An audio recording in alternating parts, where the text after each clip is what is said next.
নমস্কার বন্ধুরা, Piyali lifestyle with village ফুডে সকলকে স্বাগত জানাচ্ছি।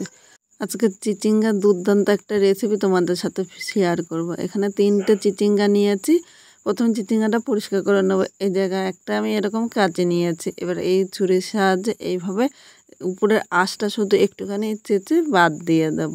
আমি এইটা ছুরি দিয়ে করছি, ইচ্ছে করলে তোমরা বটি দিয়েও করতে পারো, আর খুব সহজেই কিন্তু এই কাজটি করে নিতে পারবে। একইভাবে আমি 3টে চিচিঙ্গা পরিষ্কার করে নেব। বন্ধুরা, এখানে 3টে চিচিঙ্গা আমি পরিষ্কার করে নিয়েছি। এখন একটা চপার নিয়েছি। চপারের মধ্যে আমি এই চিচিঙ্গাটা সামনে ও পেছনে একটু করে কেটে বাদ দিয়ে দিলাম। এবার আমি এইভাবে লম্বালম্বি কেটে এর ভেতরে যে দানাগুলো আছে এই দানাগুলো ফেলে দেবো। এই দানাগুলো থাকলে আবার একটুও ভালো লাগে না। এইভাবে হাত দিয়ে দেখো, খুব সহজেই কিন্তু দানাটা পরিষ্কার হয়ে যাচ্ছে। একইভাবে সবকটা চিচিঙ্গা এইভাবে আমি আগে পরিষ্কার করে নেব।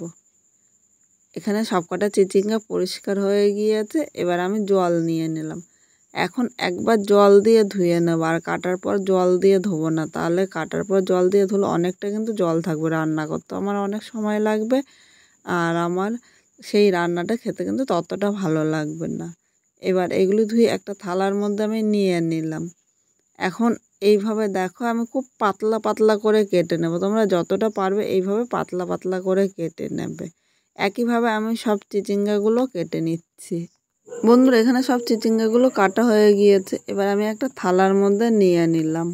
এখানে একটা কড়াই বসিয়ে দিয়েছি। এবার এর মধ্যে আমি সর্ষের তেল নিয়ে নিলাম। তেলটা প্রথমে গরম করে নেব।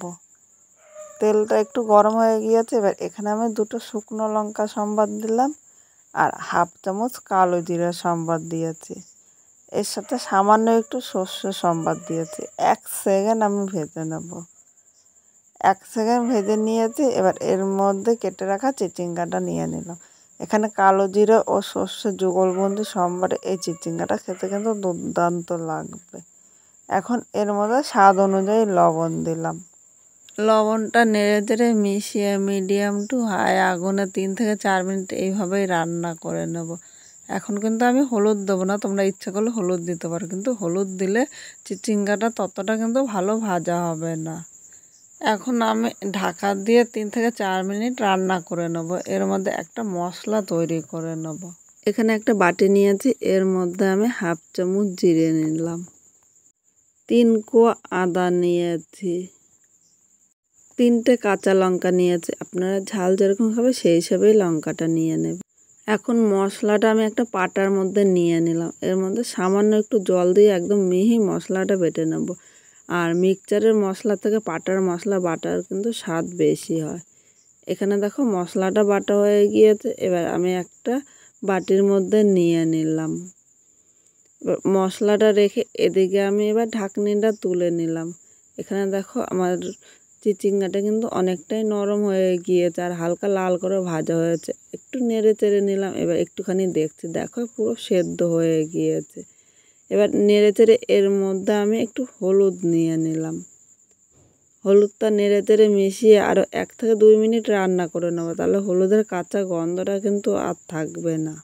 2 মিনিট ভেজে নিয়ে দেখো চিচিঙ্গাটা কিন্তু হালকা লাল করে ভাজা হয়েছে। এবার যে মশলাটা মানে আদা লঙ্কা জিরে বেটে রেখেছিলাম এর মধ্যে নিয়ে নিলাম। এর সাথে আমি আগের থেকে সর্ষে বেটে রেখেছি, একটু হলুদ লবণ দিয়ে বেটে রেখেছি। আর এইভাবে বাটলে সর্ষেটা কিন্তু একটুও তেতো লাগবে না। এবার এই জায়গায় আমি সামান্য একটু সর্ষে বাটা নিয়ে নিলাম।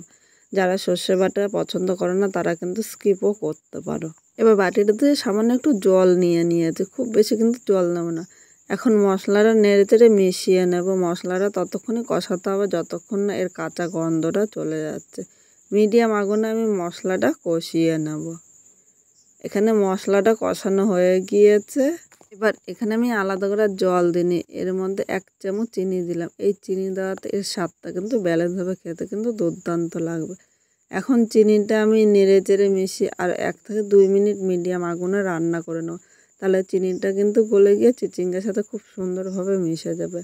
আজকে আমি যেইভাবে এই চিচিঙ্গাটা রান্না করলাম, তোমরা যদি সেইভাবে রান্না করো অবশ্যই খেয়ে কীরকম লাগলো কমেন্ট করে জানাতে কিন্তু ভুলো না।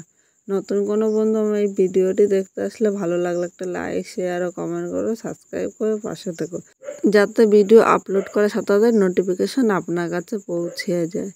দেখো এইটা নেড়ে চেড়ে ভালো করে মিশিয়ে নিয়েছি। আর এইভাবে রান্না করলে গরম ভাত বা রুটি দুটোর সাথে দুর্দান্ত লাগবে। যারা চিচিঙ্গা পছন্দ করে না এইভাবে রান্না করে দেবেন, তারা কিন্তু প্রতিদিন এইভাবে রান্নার কথা বলবে।